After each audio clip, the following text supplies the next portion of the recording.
If you're trying to predict the transfer market, lesson learned. You can't. Seriously. This summer has been completely ridiculous.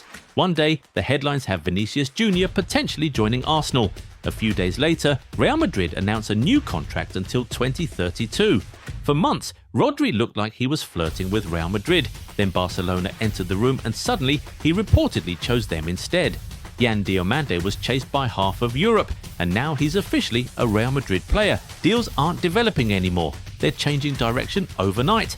And that leaves some very expensive clubs with one very simple question. Now what? Today, we're looking at 7 transfer plans that have collapsed, been blocked, or are hanging by a thread, and the players those clubs should target next. Let's get into it. We have to start with Arsenal because this one changed almost overnight. For a moment, the impossible started to feel slightly possible. Vinícius Júnior in an Arsenal shirt. Madrid had a contract problem, Arsenal needed a game-breaking left winger, and suddenly one of the best attackers in the world was genuinely being discussed. Then Madrid ended the whole thing. Vinícius renewed until 2032. Door slammed. Thank you for coming. So Arsenal need to move fast, because the best alternative may be disappearing too. Bradley Barcola. Liverpool have prepared an offer for the PSG winger, and L'Equipe reported that Barcola has already given them an agreement in principle, although PSG and Liverpool remain well apart on the deal. Arsenal still like him, but this is no longer a situation where they can watch until deadline week. Lose Vini on Thursday, lose Barcola shortly afterwards, and suddenly your plan C is choosing you rather than the other way around. If Barcola goes, Rafael Leão is the superstar gamble. Marcus Rashford is the cheaper Premier League proven option.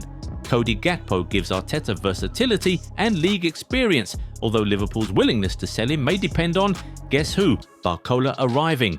That's this window in one paragraph. Good luck predicting any of this. And somehow Real Madrid's situation is even crazier.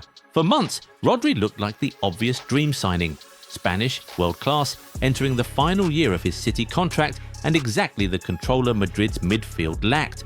Then Barcelona arrived late, and now reports say Rodri has chosen Barca, with the clubs discussing a deal around 60 million euros and the transfer being described as close.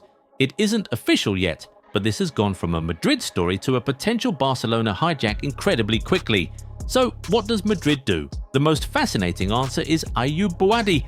Manchester City are already pursuing the Lille teenager, and that creates a beautiful bit of transfer window sabotage. If Madrid beats City to Boadi, they don't just get one of Europe's best young midfielders, they could also make City less comfortable losing Rodri to Barcelona. It wouldn't magically cancel the Rodri deal, but take away one of City's potential succession pieces and suddenly selling Rodri becomes painful. Then there is Adam Wharton. He is probably one of the more realistic elite young options, and his passing from deep makes sense for Madrid. But let's be clear, Wharton isn't Rodri. He can progress the ball, switch play and dictate possession, but he doesn't give you the same defensive presence, physical control or positional dominance. Then comes the sneaky option, Chema Andrés. Madrid sold him to Stuttgart but kept an incredible escape hatch.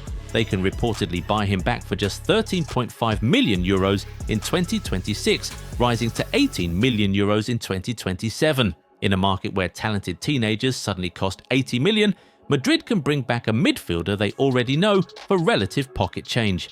Keys Smith is the development bet. Alexis McAllister and Ryan Gravenberch are the Premier League super options, although convincing Liverpool to sell either would probably require another absurd check. There is no Rodri clone here, that's the problem. Madrid aren't choosing between 6 Rodris, they're choosing which part of Rodri's job matters most. Football fans, this is the deal you don't want to miss. Whether you're hunting for an iconic World Cup jersey or the colours of your favourite club, Goal90 Shop has the perfect pick for you. And right now, everything is a flat 15% off, with free shipping anywhere in the world. So don't wait. Hit the link in the description, head over to Goal90 Shop and grab your favourite jersey today. And Liverpool know that feeling very well because Diomande is officially gone. Liverpool spent months around the Diomande conversation. Then Madrid arrived, paid the money, and the 19-year-old signed for the Bernabeu. So now, Liverpool need another explosive attacker. Barcola is the obvious one, and unlike Arsenal, Liverpool appear much further down that road. But PSG's valuation is enormous, so Ibrahim Mbaye becomes interesting as the younger upside play. Raw, explosive, and exactly the kind of talent Liverpool can develop. Then there's Yankuba Minte. the safer Premier League answer: direct, aggressive, already adapted to England. My choice? If Liverpool can actually get Barcola, stop overthinking it and get Barcola. But Arsenal better make sure Liverpool don't get a free run. Now to Manchester United, where one midfield dream has basically died after another. Bruno Guimaraes has reportedly signed his Arsenal contract and completed his medical. Tchouaméni, another United dream target, has extended his Madrid deal until 2031. And if Rodri really is joining Barcelona, Madrid suddenly have even less reason to reconsider that decision. United have also looked at Eduardo Camavinga. One small problem: Camavinga doesn't want to go. Reports say Madrid have been open to moving him, but Camavinga and his camp have repeatedly insisted he intends to stay and fight for his place. You cannot complete a transfer if the player keeps answering, "No, thanks." So stop staring at Madrid's midfield and move on. Carlos Baleba should be first on the list. Premier League experience, massive physical ceiling, ball-carrying ability, and young enough to become a cornerstone. Manu Kone is the more developed alternative, powerful, press-resistant, and probably easier to build a deal around. Alex Scott gives them something different, more creativity and progression, less of a pure destroyer. And then Boadi appears again, because apparently every smart midfield conversation this summer eventually ends with Ayoub Boadi.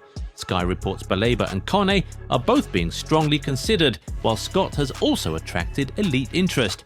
If United want to buy the next €100 million midfielder before he costs €100 million, this is probably the moment. United also have another problem on the left. Lewis Hall remains their preferred left-back target, but Newcastle have very little reason to cooperate after losing so many important players. United have been linked with a bid around £60 million, while Newcastle's stance remains extremely resistant. So instead of spending the final weeks begging Newcastle, get the alternatives ready. Jorge Salinas is the obvious bargain. Racing Santander's 19-year-old has a €16 million release clause, and United are reportedly seriously interested specifically as an alternative to Hall. Antonee Robinson is the opposite route: older, proven, Premier League ready, and already monitored by United. Then there's El Hadji Malik Diouf at West Ham, 21, athletic, already adapted to English football, and another player United have genuinely tracked. Hall is still my favourite, but if Newcastle start asking silly money, Salinas at €16 million becomes very difficult to ignore. Now Barcelona. Their situation is simpler. They want Julian Alvarez. Atletico really do not want to sell him. If that wall finally becomes impossible to climb, Victor Osimhen is the superstar plan B. He gives Barca something completely different: brutal runs behind, penalty box power, and guaranteed chaos for centre-backs. Sergio Guirassy is less glamorous but proven. Dusan Vlahovic gives them another established number 9 route. And then there's Eli Junior Krupi, the fascinating future option, with Barca already reported to have made contact over a deal. Personally, I'd go Osimhen if the finances work. If they don't, Krupi is exactly the kind of signing people question in August and call genius 18 months later. And finally, Tottenham. Spurs want Savinho. Savinho wants more football. The problem is Manchester City don't exactly enjoy strengthening Premier League rivals, and current reporting says City don't want to sell without securing another attacker, so Tottenham are already moving elsewhere. Cody Gakpo is the obvious alternative, and Spurs are actively trying. But here's the comedy: Liverpool may not sell him unless they sign Barcola. So once again, Bradley Barcola is somehow controlling 3 clubs' transfer windows without actually moving. Antonio Nusa gives Spurs the pure winger profile. Andreas Schjelderup is cheaper, younger, and has been specifically identified as a Savinho alternative after his World Cup breakout. And if Tottenham want the huge swing, there's Rafael Leao, although that becomes a much harder and more expensive operation. I'd go Gakpo for certainty, Nusa for upside. And that is the transfer window in 2026.